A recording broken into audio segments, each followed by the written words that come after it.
booliiska Minneapolis ayaa ku guuleystay inay soo qabtaan dadkii ka dambeeyay dilkii 3 nin ee lagu dilay Seward Market ee magaalada Minneapolis. Dilkan ayaa lagu soo eedeeyay inay ka dambeeyeen laba wiil oo Soomaali ah oo 17 jir ah oo magacyadooda la kala yiraahdo Mahdi Xasan Cali oo ah wiilka lagu soo eedeeyay inuu gacantiisa ku dilay 3 nin iyo Ahmed Shire Cali oo la socday oo isaguna dhaca wax ka geysanayay. haddaba daawadeel waxaan idin gudbinayaa dhankaas iyo Minneapolis waxaan inoo jooga Maxamed Riibuul wal oo ah tiftiraha bartamaha.com wuxuuna inoo soo diyaariyay warbixintan ku saabsan wiilasha la qabtay iyo warbixino kale oo ku saabsan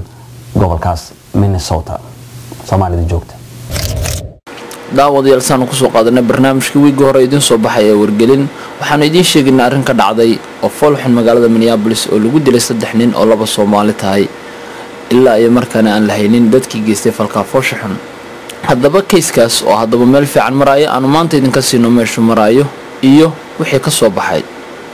maalinta Arbacadii 7:45 daqiiqo ayaa waxaa ka dhacay xaafadda Seward oo ku taala magaalada Minneapolis dukaan ku yaala in lagu dilo 3 qof oo laba Soomaali tahay wiilna uu yahay Oromo isla markaas oo aan la garanaynin wixii dambiga geystay ka bacdi markii booliiska Minneapolis iyo yimaadeen hay'adaha degdega ah ee caawiya dadkii falka fooshaxun soo gaadheen. waxay oo markaa noo sheegeen inay hayaan laba markhaanti oo ku jiray isla dukaanka xilligaas laakiin aan wax cadeyna loo haynin wixii geystay falka fooshaxun. habeenkii Talaadadii oo ay ka soo wareegtay muddo ku dhow hal asbuuc ayaa booliiska Minneapolis iyo dadkii baadhayay kiisaskaasi waxay qabteen war saxaafadeed ay ugu sheegayaan dadka meesha uu maraayo arrinkii fooshaxuma ee loo geystay labada wiil ee Soomaalida iyo wiilka Oromada. waxayna u sheegeen dadka combination of evidence from the scene of the crime in the market and information from those of you in the East African community ay u xidheen arrintaas laba wiil oo Soomaali kadib markii ay bulshada bariga Afrika ka timi ay gacan fiican ka siisay baadhistii kayskaas ayna ku guuleysteen labada wiil inay ku hayaan xabsiga Minneapolis inkastoo ay sheegeen labada wiil inay jiraan 17 sanadood ayna yihiin Soomaali. kadib markay halka mareysay waxay ballan qaadeen inaanay kayska kan wax faahfaahina oo dheeraad ah ka sii bixinaynin inta ay sheegeen iyadoo wali uu kaysku baadhitaan ku socdo.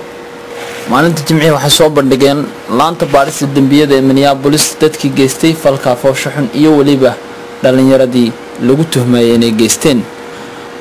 waxaa dokumentarigooda ku cadeyd sidii uu u dhacay arrintaasi oo ay ahayd in labadan wiil ay soo galeen meesha ka bacdina ay iskala qaybiyeen midna gadaal aaday midna xagga hore aaday waa Mahdi kan xagga hore soo istaagay Ahmedna uu gadaal aaday ka bacdina Ahmed waxa ka dambe dadkii ugu tagay labadii qof aan magacyadooda la sheegin uu weydiiyay telefoonkooda iyo boorsooyinkooda ka bacdina ay waxba u deeqwaan isla isagoo goobtii taagan ka bacdina uu maqlay laba xabadood hore uu soo orday oo meeshii yimi uu ugu yimi nin kamid ah dadka macaamiisha dukaanka oo meedkiisa meesha yaallo. kaamirada booliisku markay fiiriyeen waxay arkeen Mahdi oo hor taagan labada qof oo ah Mahdi Cabdi Waraf iyo Cabdi Fataax Xuseen Waraf oo taagan dukaanka oo weydiinayay inay beerka dhulka dhigaan ka bacdina uu u soo galay mid kamid ah macaamiishooda wiilka Oromada Anwar Saalax la yiraahdee oo uu halka isla markiiba Anwar uu ku dilay Mahdi isla cabaar ka bacdina uu dilay labadii wiil oo hor taagnaa. dib uu ugu soo noqday mar labaad markay sii baxayeen oo uu sii dilay wiil kamid ah labada wiil ee dukaanka iibinayay markaas isagoo isiri telefoon iyo caawimaad raadi. isla albaabka uu ka sii baxayay waa Mahdi wuxuu sii xabad kale ku sii dhiftay mid kamid ah dadkii dhulka yaalay oo uu ku sii ruux gooyay.